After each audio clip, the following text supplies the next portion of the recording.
تو جہاد کے معنی ہوتے ہیں اللہ کے دین کی سربلندی کے لیے اللہ کے دشمنوں سے قتال کرنا. یہ جہاد ہے. اسی کو قتال فی سبیل اللہ بھی کہتے ہیں, اسی کو جہاد فی سبیل اللہ بھی کہتے ہیں. یہ جو جہاد ہے, میں نے عرض کیا کہ شروع میں دفاعی جہاد کی اجازت تھی, پھر اقدامی جہاد کی بھی اجازت دے دی گئی. علماء نے لکھا کہ اس جہاد کے 3 مقاصد ہیں شریعت میں. نمبر 1, مسلمانوں پہ ظلم ہو رہا ہو تو اس ظلم سے حفاظت کرنے کے لیے کفار سے لڑنا, کفار سے قتال کرنا, یہ پہلا مقصد ہے. مسلمانوں پہ ظلم ہو رہا ہو تو جس کے اوپر ظلم ہو رہا ہے وہ اپنی حفاظت کے لیے, اپنے دفاع کے لیے دشمن سے لڑے. یہ پہلا مقصد ہے جہاد کا کہ اپنا تحفظ کر. الحمد لله نحمده ونستعينه ونستغفره ونؤمن به ونتوكل عليه ونعوذ بالله من شرور أنفسنا ومن سيئات أعمالنا من يهده الله فلا مضل له ومن يضلله فلا هادي له ونشهد أن لا إله إلا الله ونشهد أن سيدنا وسندنا وحبيبنا ومولانا محمدا عبده ورسوله صلى الله تعالى عليه وعلى آله وصحبه أجمعين. أما بعد. برادران عزیز, بزرگان محترم, جناب نبی کریم صلی اللہ علیہ وسلم کی ہجرت کے بعد مدینہ منورہ تشریف لا کر آپ نے جو اہم اقدامات کیے اس پر گفتگو چل رہی تھی, جس میں نے مہاجرین کی آباد کاری کا ذکر کیا تھا, مسجد نبوی کی تعمیر کا ذکر کیا تھا, اور پھر یہود کے ساتھ صلح کا ذکر کیا تھا پچھلے جمعے. اس کے بعد جو سب سے اہم چیز جو مدینہ منورہ میں آ کر مشروع ہوئی وہ جہاد تھا. آپ بہتر جانتے ہیں کہ نبوت ملنے کے 14 سال تک آپ صلی اللہ علیہ وسلم کو نبوت ملی 40 سال کی عمر میں. 13 سال مکہ مکرمہ میں گزارے اور 1 سال مدینہ منورہ کا ابتدائی سال. 14 سال تک جناب نبی کریم صلی اللہ علیہ وسلم کو کفار سے قتال کی اجازت نہیں تھی. مسلمانوں کو کفار سے جہاد کی اور قتال کی اجازت نہیں تھی 14 سال تک. بس حکم یہ تھا کہ وہ تکلیف پہنچا رہے ہیں, تم صبر سے کام لو. وہ تکلیف پہنچا رہے ہیں, تم صبر سے کام لو. وَاصْبِرْ وَمَا صَبْرُكَ إِلَّا بِاللَّهِ, آپ صبر سے کام لو, اور صبر کی توفیق اللہ ہی آپ کو عطا فرمائیں گے. فَاصْدَعْ بِمَا تُؤْمَرُ وَأَعْرِضْ عَنِ الْمُشْرِكِينَ, آپ کو حکم ہے دعوت کا, آپ ان کفار کو اسلام کی دعوت دیجیے, دعوت اسلام کی طرف بلائیے, اور وَأَعْرِضْ عَنِ الْمُشْرِكِينَ, اور ان سے اعراض کیجیے, مشرکین سے اعراض کیجیے. فَاصْفَحِ الصَّفْحَ الْجَمِيلَ, پہلو تہی کیجیے. قرآن کریم کی جگہ جگہ آیات ہیں جن میں جناب نبی کریم صلی اللہ علیہ وسلم کو صبر کی تلقین تھی, جہاد کی اجازت نہیں تھی. مقصد یہ تھا کہ یہ جو مسلمان ہیں ان کو اس صبر کی بھٹی سے گزار کر کندن بنایا جائے. 14 سال تک یہ محنت کی گئی کہ ان کو کندن بنایا جائے, صبر کی بھٹی سے گزارا جائے. مزاج کے خلاف باتیں پیش آئیں گی, ان پر صبر کرنے کی عادت ڈالی جائے. جوش, جذبہ, غصہ, اس کو کنٹرول کرنے کی عادت ڈالی جائے. 14 سال تک یہ محنت ہوئی. اس کے بعد سفر سن 2 ہجری میں قرآن کریم کی پہلی آیت نازل ہوئی جس میں دفاعی جہاد کی اجازت دی گئی. دفاعی جہاد کا مطلب یہ کہ اگر کوئی تم پر ظلم کرے تو تم ظلم سے بچاؤ کے لیے قتال کر سکتے ہو. 17ویں پارے میں سورہ حج کی آیت ہے اذن للذین یقاتلون بانہم ظلموا. جن لوگوں سے لڑا جاتا ہے اب ان کو جہاد کی اجازت دے دی گئی ہے. بانہم ظلموا، اس وجہ سے کہ ان پر ظلم و ستم کیا جا رہا ہے. اس وجہ سے کہ ان پر ظلم و ستم کیا جا رہا ہے. لہذا اگر مسلمانوں پر ظلم و ستم کیا جائے اور مسلمانوں سے لڑا جائے تو اس کے جواب میں تمہیں اب قتال کی اجازت دے دی گئی ہے. اور قرآن کریم نے اس سے اگلی آیت میں فرمایا کہ دیکھو یہ جہاد صرف شریعت محمدی میں ہم نے اس کی اجازت نہیں دی، پچھلی تمام شریعتوں میں موقع بموقع جہاد کی اجازت ہم نے دی ہے. ولولا دفع اللہ الناس بعضهم ببعض لهدمت الصوامع وبيع وصلوات ومساجد يذكر في اسم الله كثيرا. اگر اللہ تعالی جہاد کی اجازت نہ دیتے اور مسلمانوں کو یا وقت کے جو بھی اہل حق ہیں ان کو دفاع کی اجازت نہ ہوتی تو روئے زمین پر کوئی عبادت خانہ محفوظ نہ رہتا. نہ یہودیوں کا عبادت خانہ محفوظ رہتا، نہ عیسائیوں کا عبادت خانہ محفوظ رہتا، نہ کوئی مسجد محفوظ ہوتی، کوئی چیز محفوظ نہیں ہوتی. تو اسلام کے شعائر کی حفاظت کے لیے ہم نے اب تمہیں اجازت دے دی ہے کہ اگر کوئی تم پر حملہ آور ہو تو تم اپنے دفاع کے لیے جہاد کر سکتے ہو، قتال فی سبیل اللہ کر سکتے ہو، اللہ کے راستے میں جہاد کر سکتے ہو. اور پھر جہاد کا مقصد ہی بیان فرمایا اسی تیسری آیت میں الذین ان مکناہم فی الارض، بلکہ یہ سورہ نور کی آیت ہے الذین ان مکناہم فی الارض اقاموا الصلاۃ وآتوا الزکاۃ وامروا بالمعروف ونہوا عن المنکر. کہ جہاد سے اگر تمہیں اقتدار حاصل ہوگا تو تمہیں کرنا کیا ہے؟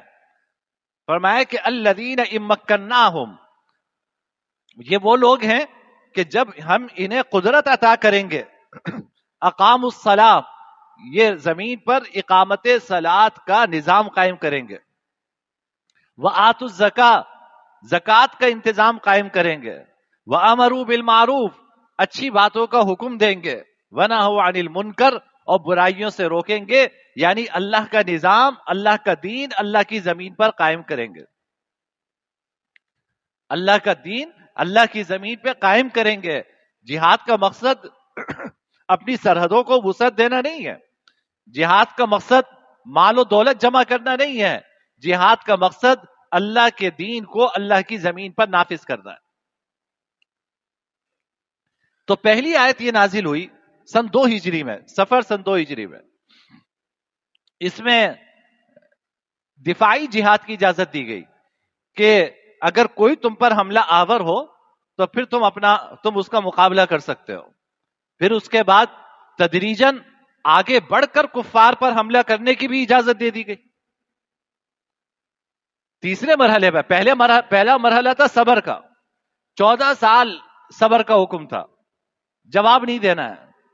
14 سال کے بعد دفاعی جہاد کی اجازت دی گئی کہ اگر کوئی تم پر ظلم کرے تو تم اپنے دفاع کے لیے جہاد کر سکتے ہو، قتال کر سکتے ہو. تیسرے نمبر پر قرآن کریم کی وہ آیات نازل ہوئیں کہ جن میں علل اعلان جہاد کی اجازت دی گئی. وَقَاتِلُوا الْمُشْرِكِينَ كَافَّةً كَمَا يُقَاتِلُونَكُمْ كَافَّةً، تم مشرکین سے قتال کرو، تمام مشرکین سے جیسے وہ تم سے قتال کرتے ہیں. وَقَاتِلُوهُمْ حَتَّى لَا تَكُونَ فِتْنَةٌ، مشرکین سے قتال کرو یہاں تک کہ روئے زمین پر کوئی فتنہ باقی نہ رہے. وَاقْتُلُوا الْمُشْرِكِينَ حَيْثُ وَجَدتُّمُوهُمْ، مشرکین سے قتال کرو، ان کو قتل کرو جہاں تم انہیں پاؤ. جہاں تمہیں ملے، یعنی وہ مشرکین جو تم سے حالت جنگ میں ہیں، جہاں ایسے مشرکین تمہیں ملے ان کو قتل کرو. تو یہ ساری قرآن کریم کی آیات ہیں جو اس کے بعد نازل ہوئی ہیں. تو پہلے مرحلے میں دفاعی جہاد کی اجازت دی گئی، دوسرے مرحلے میں آگے بڑھ کر جہاد کی اجازت دی گئی. اب یہاں تھوڑا سا حضور اکرم صلی اللہ علیہ وسلم نے جہاد کا آغاز کب کیا، اس پہ میں بعد میں گفتگو کرتا ہوں. پہلے یہ سمجھ لیں کہ جہاد کا مطلب کیا ہے. عربی میں جہاد نکلا ہے جوہد سے، اور جوہد کے معنی ہوتے ہیں کوشش کرنا، محنت کرنا. لہذا ڈکشنری کے لحاظ سے اللہ کے دین کے لیے جو کوشش کی جائے وہ جہاد ہے. ڈکشنری کے لحاظ سے، عربی لغت کے اعتبار سے اللہ کے دین کے لیے جو کوشش کی جائے وہ جہاد ہے. اب کوئی دعوت و تبلیغ میں لگ کے کوشش کر رہا ہے وہ بھی جہاد ہے اس معنی میں. کوئی دین کی تعلیم و تعلم حاصل کرنے کے لیے کوشش کر رہا ہے یہ بھی جہاد ہے. کوئی اللہ کے راستے میں دشمنوں سے لڑ رہا ہے یہ بھی جہاد ہے. لیکن یہ ڈکشنری کی میننگ ہے. قرآن و سنت کی اصطلاح میں جب جہاد کا لفظ استعمال ہوتا ہے تو جہاد کا مطلب ہے کہ اللہ کے دین کی سربلندی کے لیے دشمنوں سے قتال کرنا. اچھی طرح سمجھ لیں. یہ آج ہر آدمی اپنے کام کو جہاد کہتا ہے. وہ دکان میں بیٹھا ہوا تجارت کر رہا ہے وہ بھی جہاد کر رہا ہے. کبھی مکھی تک نہیں ماری وہ بھی جہاد کر رہا ہے. کوئی مزدوری کر رہا ہے کہہ رہا ہے میں بھی جہاد کر رہا ہوں. میں یہاں جمعے کے ممبر میں بیٹھ کے تقریر کر رہا ہوں، میں بھی یہ کل کہنا شروع کر دوں کہ میں بھی جہاد کر رہا ہوں. کوئی دعوت و تبلیغ میں چلے لگا رہا ہے کہہ رہا ہے میں بھی جہاد کر رہا ہوں. یہ سب غلط ہے. قرآن و سنت کی اصطلاح میں جب جہاد کا لفظ استعمال ہوتا ہے تو جہاد کے معنی ہوتے ہیں اللہ کے دین کی سربلندی کے لیے اللہ کے دشمنوں سے قتال کرنا. یہ جہاد ہے. یہ جہاد ہے. اسی کو قتال فی سبیل اللہ بھی کہتے ہیں، اسی کو جہاد فی سبیل اللہ بھی کہتے ہیں. یہ جو جہاد ہے میں نے عرض کیا کہ شروع میں دفاعی جہاد کی اجازت تھی، پھر اقدامی جہاد کی بھی اجازت دے دی گئی. علماء نے لکھا کہ اس جہاد کے 3 مقاصد ہیں شریعت میں. نمبر 1، مسلمانوں پہ ظلم ہو رہا ہو تو اس ظلم سے حفاظت کرنے کے لیے کفار سے لڑنا، کفار سے قتال کرنا، یہ پہلا مقصد ہے. مسلمانوں پہ ظلم ہو رہا ہو تو جس کے اوپر ظلم ہو رہا ہے وہ اپنی حفاظت کے لیے، اپنے دفاع کے لیے دشمن سے لڑے. یہ پہلا مقصد ہے جہاد کا کہ اپنا تحفظ کر سکے. دوسرا مقصد یہ ہے جہاد کا کہ اگر آپ کو یہ محسوس ہو رہا ہے کہ دشمن اپنی طاقت جمع کر رہا ہے اور جمع کر کے مسلمانوں پر حملہ آور ہوگا تو اس کے حملہ آور ہونے سے پہلے آپ اس کی قوت توڑ دیں اور آپ اس کے اوپر حملہ کر کے اس کو نیست و نابود کر دیں. یہ دوسری صورت ہوتی ہے جہاد کی. یہ بھی مقصود ہے. بعض لوگ ذہن میں یہ تصور لے کے بیٹھتے ہیں کہ جہاد صرف اس وقت ہے جب آپ کے اوپر کوئی حملہ آور ہو. بات یہ کہ اگر ایک شخص میرے اوپر حملہ آور ہے پھر تو مجھے اپنا دفاع کرنا ہی ہے. لیکن اگر مجھے پتا ہے کہ میرا دشمن تیاری کر رہا ہے تو میں کیا اس کا انتظار کروں گا کہ وہ آئے حملہ آور ہو جائے تو پھر میں دیکھوں کیا کرتا ہوں؟ میری ذمہ داری ہے اس وقت کہ میں آگے بڑھ کر اس کی قوت توڑوں، اس کی قوت ختم کروں، جس کو اقدامی جہاد کہتے ہیں. یہ جہاد بھی شریعت میں مشروع ہے. بھائی جناب نبی یہ کریم صلی اللہ علیہ وسلم نے غزوہ بدر جو فرمایا، جس کا تفصیلی ذکر انشاءاللہ اگلے جمعے میں کروں گا، تو غزوہ بدر میں قریش کے کفار یہ تو مدینہ منورہ پہ حملہ آور نہیں ہوئے تھے. اچھی طرح سمجھے. غزوہ بدر جب ہوا تو قریش مکہ لشکر لے کر مدینہ پر حملہ آور نہیں ہوئے تھے. جناب نبی یہ کریم سرور دو عالم صلی اللہ علیہ وسلم حضرات صحابہ کرام کا لشکر لے کے خود نکلے اور آپ کا مقصد تھا کہ جو قریش کا تجارتی قافلہ ساحل سے گزر رہا تھا اس تجارتی قافلے پر حملہ کرنا مقصود تھا تاکہ دشمن کی معاشی لائن کاٹی جا سکے, اس کو معاشی نقصان پہنچایا جا سکے, اور وہ ہمارے خلاف جو جہاد کی تیاری, جو لڑائی کی تیاری کر رہا ہے اس کا سد باب ہو سکے. تو جناب نبی یہ کریم صلی اللہ علیہ وسلم نے جتنے غزوات کیے ہیں, جتنی لڑائیاں آپ نے لڑی ہیں, یہ غلط فہمی کی بات ہے کہ آپ یہ معذرت خواہانہ رویہ اختیار کر کے کہیں کہ جی دشمن حملہ آور ہوا تھا, حضور نے دفاع کیا تھا. ساری صورتیں ایسی نہیں ہیں. ساری صورتیں, غزوہ تبوک میں جناب نبی یہ کریم صلی اللہ علیہ وسلم شام کی سرحد پہ پہنچے, شام کی سرحد پر. تو شام کی دشمن مدینہ پہ تو حملہ آور نہیں تھا, لیکن آپ کو اطلاع ملی تھی کہ یہ تیاری کر رہا ہے, اگر اس کو آگے بڑھ کے نہیں روکا گیا تو یہ مدینہ پر حملہ آور ہو جائے گا. آپ جہاد کے لیے شام کی سرحد تک پہنچے. غزوہ بدر میں آپ خود نکلے, غزوہ خندق میں وہ آئے. تو ساری صورتیں ہیں, کبھی کفار آئے, کبھی آپ نے آگے بڑھ کر حملہ کیا. وجہ اس کی یہ ہے کہ بھائی دونوں مقاصد ہیں. ایک مقصد یہ ہے کہ اگر آپ پر کوئی حملہ آور ہو تو آپ اپنا دفاع کریں, یہ بھی ایک جہاد کا مقصد ہے. دوسرا مقصد یہ بھی ہے کہ اگر دشمن تیاری کر رہا ہے اور آپ کو یہ اندیشہ ہے کہ اس کو روکا نہیں جائے گا تو یہ حملہ آور ہو جائے گا, تو آگے بڑھ کر اس کو روکنا, اس کی قوت اور شوکت کو ختم کرنا, یہ بھی جہاد ہے.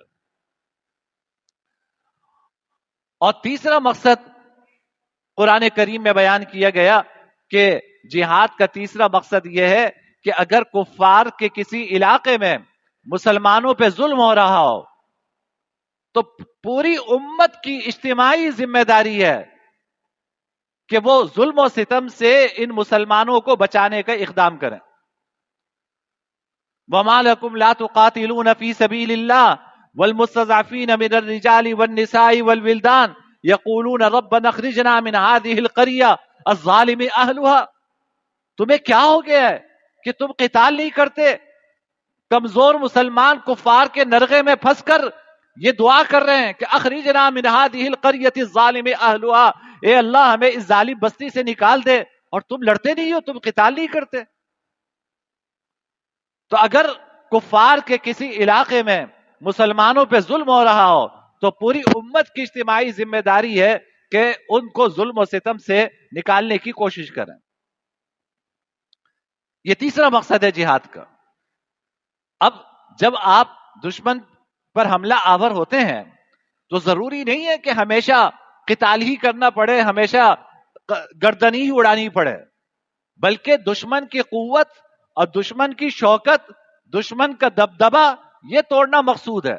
لہذا اگر کہیں یہ مقصود صلح سے حاصل ہو جاتا ہے تو جناب نبی یہ کریم صلی اللہ علیہ وسلم نے صلح بھی فرمائی.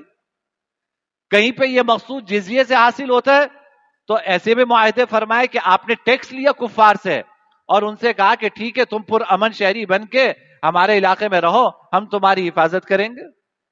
تو جب جہاد کا اقدام کیا جاتا ہے تو یہ بھی غلط فہمی ہے کہ لوگ یہ سمجھتے ہیں کہ جہاد کا مطلب ہے گردن اڑانا. ہرگز نہیں.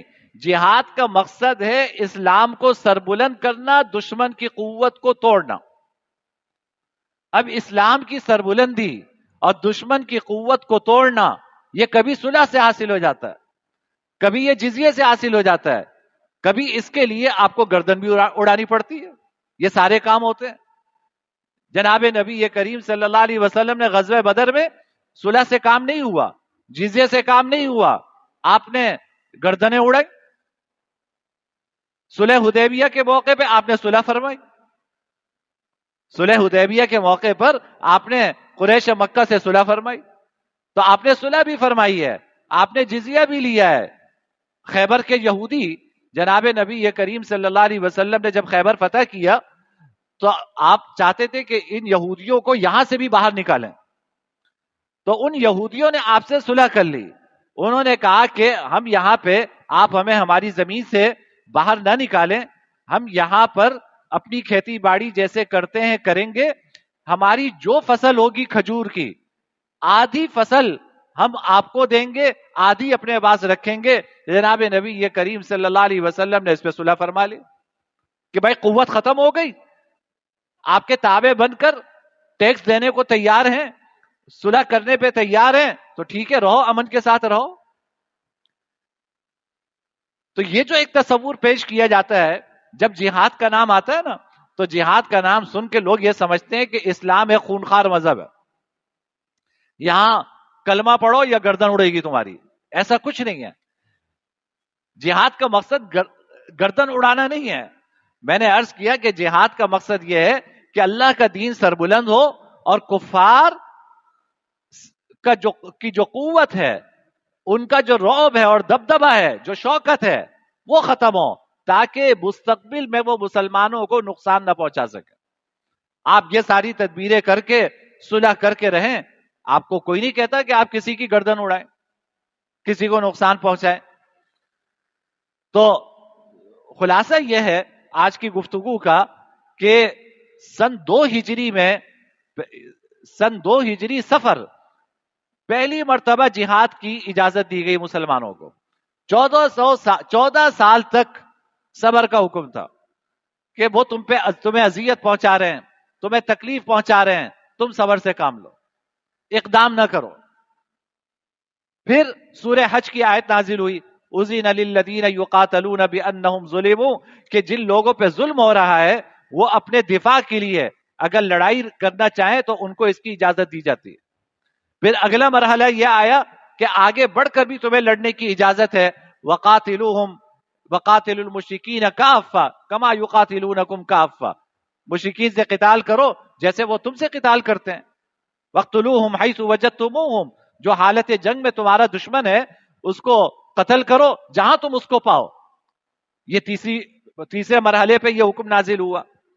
جب جہاد کا حکم نازل ہوا تو جناب نبی یہ کریم صلی اللہ علیہ وسلم نے پھر جہاد کے لیے نکلنا شروع کیا. جہاد کے لیے نکلنا شروع کیا. غزوہ بدر تو مشہور غزوہ ہے، اس پہ اگلے جمعے انشاءاللہ میں بات کروں گا. غزوہ بدر ہوا ہے رمضان سن 2 ہجری میں. جہاد کی مشروعیت ہوئی ہے سفر سن 2 ہجری میں. تو سفر سے لے کے رمضان تک کہ یہ جو 6 مہینے تھے، جناب نبی یہ کریم صلی اللہ علیہ وسلم نے اس میں جہاد کے لیے 3 سفر فرمائے. جہاد کے لیے 3 سفر فرمائے. ایک سفر آپ نے ابوا کا فرمایا. ابوا آپ سنتے ہوں گے وہ علاقہ ہے جہاں جناب نبی یہ کریم صلی اللہ علیہ وسلم کی والدہ مکرمہ مدفون ہے. آپ نے ایک سفر ابوا کا فرمایا، ایک سفر جہاد کے لیے بوات کا فرمایا، آپ نے ایک سفر جہاد کے لیے عشیرہ کا فرمایا. یہ 3 غزوات ہیں جو غزوہ بدر سے پہلے ہوئے ہیں اور جس میں خود جناب نبی یہ کریم صلی اللہ علیہ وسلم بنفس نفیس شریک ہوئے ہیں. اور اس نکلنے کا فائدہ یہ ہوا کہ آپ یہ چاہتے تھے کہ مدینہ کے آس پاس جو قبائل آباد ہیں ذرا پتہ تو چلے کہ کون ہمارے ساتھ ہے، کون دشمن کے ساتھ ہے، اور ان کا محل وقوع کیا ہے. اگر دشمن حملہ آور ہوتا ہے تو دشمن کے ساتھ یہ ہمیں کتنا نقصان پہنچا سکتے ہیں. یہ مقصد تھا جناب نبی یہ کریم صلی اللہ علیہ وسلم کا. چنانچہ غزوہ ابوا میں تشریف لے گئے تو قتال کی نوبت نہیں آئی. وہاں پہ قبیلہ آباد تھا بنو زمرہ، تو جناب نبی یہ کریم صلی اللہ علیہ وسلم نے ان سے صلح فرما لی. چنانچہ وہ مسلمانوں کے ہم نوا ہو گئے. غزوہ بوات میں بھی قتال کی نوبت نہیں آئی. تیسرا غزوہ غزوہ ذات العشیرہ جس کو کہتے ہیں، اس میں بھی قتال کی نوبت نہیں آئی. اس میں بنو مدلج کا قبیلہ تھا، اس سے جناب نبی یہ کریم صلی اللہ علیہ وسلم نے صلح فرمائی. تو یہ 3 غزوے بدر سے پہلے ہوئے ہیں اور ان تینوں کے نتیجے میں عرب کے مختلف قبائل سے جناب نبی یہ کریم سرور دو عالم صلی اللہ علیہ وسلم نے صلح فرمائی. اور آپ کو یہ اندازہ ہوا کہ کہاں کہاں کون کون سے قبائل بس رہے ہیں اور ان میں سے کون دشمن کے ساتھ ہے، کون ہمارا ہم نوا ہے، کس سے ہم صلح کر سکتے ہیں، کس سے ہمیں خطرہ ہے. تو جناب نبی یہ کریم صلی اللہ علیہ وسلم نے ان 3 غزوات سے یہ نتیجہ حاصل کیا. آپ آخری بات عرض کر کے بات ختم کرتا ہوں. آپ اتنا تو سمجھتے نا غزوہ، دیکھیں دو اصطلاح استعمال ہوتی ہے. ایک اصطلاح استعمال ہوتی ہے غزوہ، غزوات اس کی جمع ہے. ایک ہوتی ہے سریہ، اس کی جمع سرایا ہے. غزوہ اس جہاد کو کہتے ہیں جس میں جناب نبی کریم صلی اللہ علیہ وسلم بنفس نفیس تشریف لے گئے ہوں. چاہے لڑائی کی نوبت آئی ہو یا نہ آئی ہو، آپ خود تشریف لے گئے. سریہ اس جہاد کو کہتے ہیں جس میں حضور نے صحابہ کرام کو بھیجا، خود تشریف نہیں لے گئے. علماء نے لکھا ہے کہ 17 سے لے کر 27 غزوات کا ذکر ملتا ہے جس میں جناب نبی کریم صلی اللہ علیہ وسلم خود بنفس نفیس جہاد کے لیے تشریف لے گئے. یعنی آپ اندازہ کیجئے کہ ہجرت کے 10 سال ہیں، مدینہ منورہ میں 10 سال رہے ہیں، 10 سال میں 27 غزوات ہیں. یعنی کون سا مہینہ سکون کا گزرا ہوگا آپ کا؟ 10 سال میں 27 غزوات ہیں، یعنی 27 مرتبہ آپ جہاد کے لیے تشریف لے گئے. ان میں سے 9 مواقع ایسے ہیں کہ جن میں قتال کی اور لڑائی کی نوبت آئی ہے، اور بقیہ مواقع ایسے ہیں کہ قتال کی نوبت نہیں آئی، صلح پہ معاملہ ہو گیا، صلح ہو گئی. لیکن 9 جگہ ایسی ہیں جہاں جناب نبی کریم صلی اللہ علیہ وسلم بنفس نفیس تشریف لے گئے اور قتال کی نوبت بھی آئی. سب سے پہلا غزوہ جس میں قتال کی نوبت آئی وہ غزوہ بدر، جو رمضان سن 2 ہجری میں ہوا. اس پر انشاءاللہ اگلے جمعے عرض کروں گا. وآخر دعوانا الحمدللہ.